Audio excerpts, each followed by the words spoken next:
Hello বন্ধুরা, নতুন একটা ভিডিওতে সবাইকে স্বাগত। আর আজকে কথা বলবো কালকের গুরুত্বপূর্ণ match RCB versus GT match নিয়ে। কাল আইপিএলের গুরুত্বপূর্ণ জয় ছিনিয়ে নিল রয়্যাল চ্যালেঞ্জার্স বেঙ্গালুরু।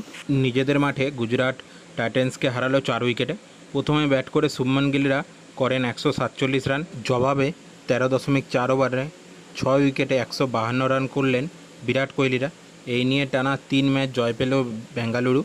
আইপিএলের পয়েন্ট তালিকায় 10 থেকে 7 নম্বরে উঠে এলেন কোহলিরা। জয়ের জন্য 148 রানের লক্ষ্যে ব্যাট করতে নেমে প্রথম থেকেই আগ্রাসী মেজাজে ছিলেন কোহলি এবং বেঙ্গালুরুর অধিনায়ক ফাফ ডুপ্লেসি।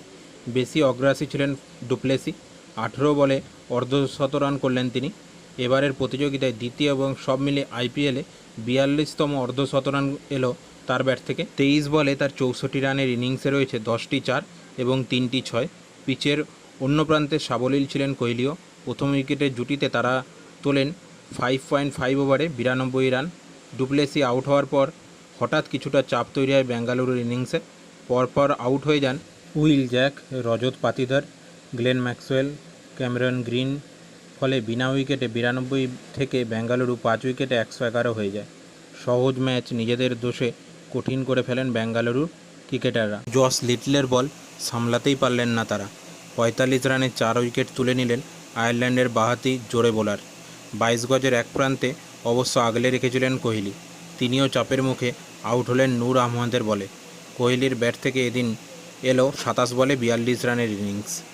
2টি 4 এবং 4টি 6 মারেন ভারতের প্রাক্তন অধিনায়ক।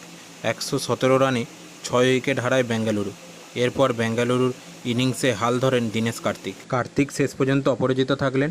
12 বলে 21 রান করে মারলেন 3টি 4। লিটল ছাড়া গুজরাতের হয়ে ভালো বল করলেন নূর। আফগান স্পিনার 2 উইকেট নিলেন 23 রান দিয়ে। এর আগে 19 রানে 3 উইকেট হারিয়েও রয়্যাল চ্যালেঞ্জার্স বেঙ্গালুরু বিরুদ্ধে লড়াই করার মতো রান তোলে গুজরাট টাইটান্স। টসে জিতে ফিল্ডিংয়ের সিদ্ধান্ত নেন বেঙ্গালুরুর অধিনায়ক ডুপ্লেসি। শুরুর দিকের ব্যাটারদের ব্যর্থতায় প্রথমে ব্যাট করার সুযোগ সম্পূর্ণ কাজে লাগাতে পারলেন না শুভমনরা। বেঙ্গালুরু 22 গজে ইনিংসের শুরুতেই চাপে পড়ে যায় গুজরাট। শুভমন 7 বলে 2 ছাড়াও ব্যর্থ হলেন ঋদ্ধিমান শাহ 7 বলে 1 এবং সাই সুদর্শন 14 বলে 6। মোহাম্মদ সিরাজ এবং গ্রিনের বোলিংয়ের সামনে অসহায় দেখাচ্ছিল গুজরাতের ব্যাটারদের। চাপের মুখে ইনিংসের হাল ধরেন শাহরুখ খান এবং ডেভিড মিলার। 4 নম্বরে নেমে শাহরুখ খান করে 24 বলে 37। তার ব্যাট থেকে এলো 4টি 4 এবং 1টি 6। মিলার খেলেন 20 বলে 30 রানের ইনিংস, মারলেন 3টি 4 এবং 2টি ছক্কা। তাদের চতুর্থ উইকেটের জুটিতে উঠল 61 রান।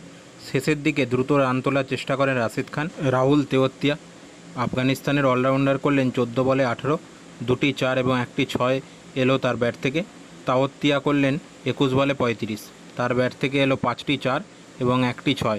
পরের দিকের ব্যাটাররাও তেমন কিছু করতে পারলেন না। গুজরাতের শেষ 4 ব্যাটারের মিলিত অবদান 11 রান। বেঙ্গালুরুর সফলতম বোলার জস দয়াল 21 রানে 2 উইকেট নিলেন। সিরাজ 2 উইকেট নিলেন 29 রান দিয়ে। বেশ কিছুদিন বাদে সিরাজকে চেনা ফর্মে দেখা গেল। 28 রানে 1 উইকেট গ্রিনের। 42 রান দিয়ে 1 উইকেট পেলেন করণ শর্মা। বিজয় কুমার বৈশাখ নিলেন 23 রানে 2 উইকেট। এইভাবে শেষ হলো আরসিবি এবং জিটির ম্যাচ, যাতে আরসিবি 4 উইকেটে জয়লাভ করলো। আর এই ভিডিওটা এই পর্যন্তই। টাটা।